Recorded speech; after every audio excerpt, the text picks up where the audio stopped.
Welcome to the lesson on Introduction to Euclid's Geometry. At the end of this lesson, you will be able to list and define Euclid's definitions, axioms, and postulates. Euclid began his treatise by defining the concept of a point. Look at this point.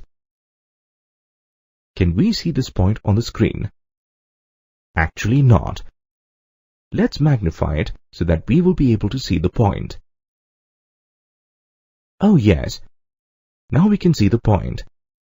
The first definition says that a point is that which has no part. By no part, Euclid meant that a point does not occupy any area in space.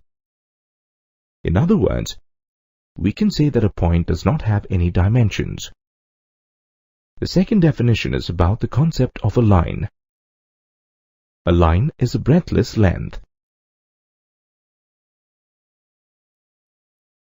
Generally speaking, breadthless means that the width of the line is negligible. In other words, the line has only one dimension, which is its length. The third definition is, the ends of a line are points. Here Euclid talks about a line segment.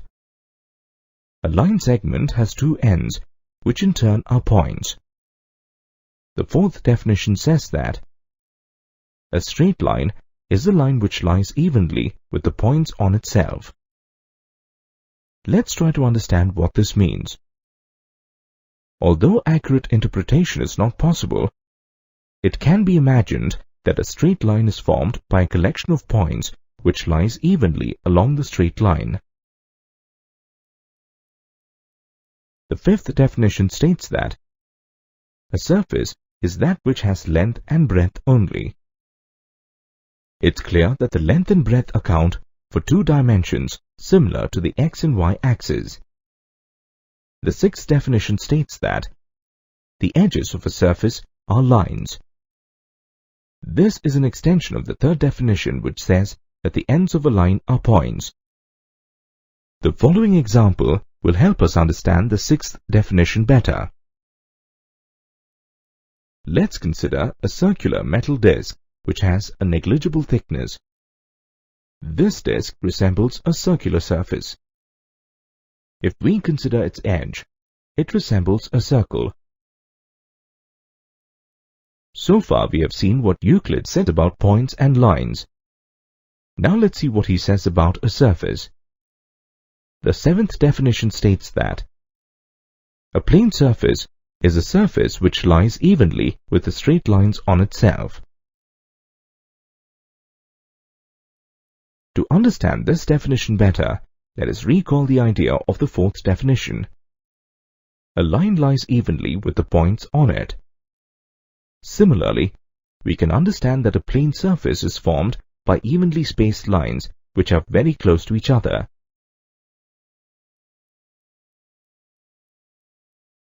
Thus we have seen the 7 definitions proposed by Euclid.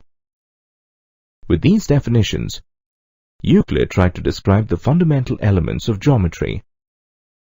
To conclude, he tried to explain about the concept of dimensions and the elements associated with it, like a point has no dimension, a line has one dimension, and a surface has 2 dimensions.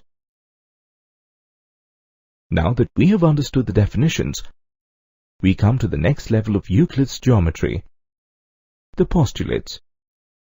Postulates are statements which do not require any proof, are self-evident, and deal specifically with geometry. The postulates stated by Euclid evolved from the concept of point, line, and surface. Euclid stated 5 postulates. Let's try to understand each of these. The first postulate states that, given 2 distinct points, there is a unique line that passes through them. To understand this postulate, let's start with 2 points. Let's try to find out how many lines can be drawn through the points. Oh, we can observe that an infinite number of lines can be drawn through the points. Then, which line is Euclid referring to? He is referring to the straight line passing through the points. The straight line is the shortest line that connects the 2 points. This means that any 2 points can be connected with a unique straight line. The second postulate states that a terminated line can be produced indefinitely. For a terminated line, there are 2 endpoints. In other words, a terminated line in present-day terminology is called a line segment. Let's try to understand this postulate using the idea of a line segment. A line segment is a part of an infinite straight line. If we observe the reverse, a line segment can be extended on both the sides to form a straight line. The third postulate states that it is possible to describe a circle with any center and any distance. The statement can be described in 2 parts: the center and the distance. Here the words center and distance correspond to the center and radius of a circle. This postulate indirectly describes the shape of the circle, where the distance between the center and any point on the circumference of the circle is the radius. Geometrically speaking, this postulate means that you can draw a circle starting with the center at any point on the plane and describe the circle with any radius. The fourth postulate states that all right angles are equal to one another. In order to understand the postulate, we will consider 2 right angles, A and B. Angle A is equal to angle B since both are right angles. Let us arrange the angles in such a way that the orientation of the angles change. You can observe that even after the change in orientation, angle A is equal to angle B. Let us try to visualize the fifth postulate.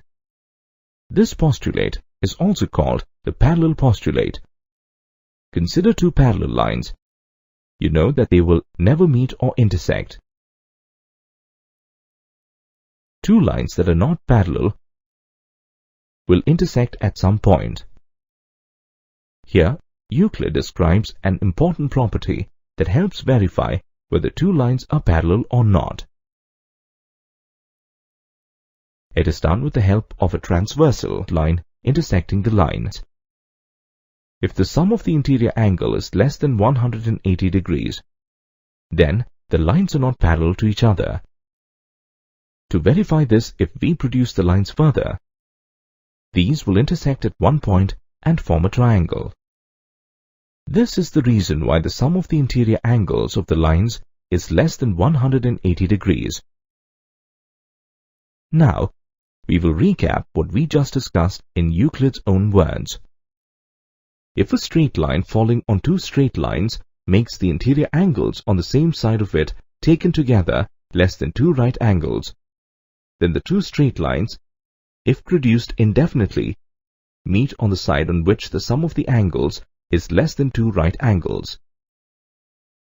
From the postulates, we can understand that Euclid stated these postulates as patterns observed among the geometric constructions. Postulate 3 introduces us to the concept of circles, while Postulate 5 gives us the condition to check whether 2 lines are parallel or not. Now, let's discuss some notions. These notions are called axioms. An axiom is understood as it is and does not require any proof. However, we will try to understand these axioms through examples. Remember that these axioms are not restricted to geometry. They are valid for basic arithmetic operations, including addition and subtraction. The first axiom is stated as, things which are equal to the same thing are also equal to one another. Let's try to understand this axiom. Let A and X be 2 line segments with equal lengths. Let B be another line segment whose length is also equal to X. This implies that the lengths of the line segments A and B are equal since both are equal to the same line segment. If we consider a, b, and x as numbers, this axiom corresponds to the transitive property. The second axiom states that if equals are added to equals, then the wholes are equal. Let us take two lines A and B which are equal in length. When A and B are added separately to another line segment x, the resulting lengths A plus x and B plus x are equal in length since the line segments A and B are equal. The third axiom is about subtraction. If equals are subtracted from equals, then the remainders are equal. Let the line segments A and B be equal in length. Let x be any other line segment. If we remove the length of A from the length of x, we get x minus A. Next, let's remove the length of B from x. What we get as a result is x minus B. On comparing the lengths of x minus A and x minus B, we can observe that they are equal. Hence, we can conclude that since the line segments A and B are equal in length, the lengths of x minus A and x minus B are also equal. The fourth axiom states that things which coincide with one another are equal to one another. Let us consider two lines, A and B, which are equal in length.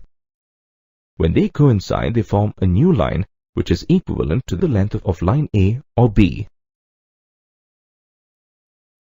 The fifth axiom states that the whole is greater than the part. This statement is about the comparison of two objects or quantities. Let's try to understand this statement with an example. Consider the line segment. Let us split this line segment into two parts. Now you can observe that the length of any split part is less than the length of the whole line segment. Or in other words, we can say that the length of the line segment is greater than the length of its split parts. Now, let us have a look at the sixth axiom. It states that things which are double of the same things are equal to one another. Let A and B be two line segments with the same length. When the line A is doubled, the length of the new line will be equivalent to the line segment B doubled. Now, let us take up the seventh axiom, which can be considered as the converse of the sixth axiom. Things which are halves of the same things are equal to one another. Let A and B be two line segments with the same length. When the line A is halved, the length of the new line will be equivalent to the line segment B halved.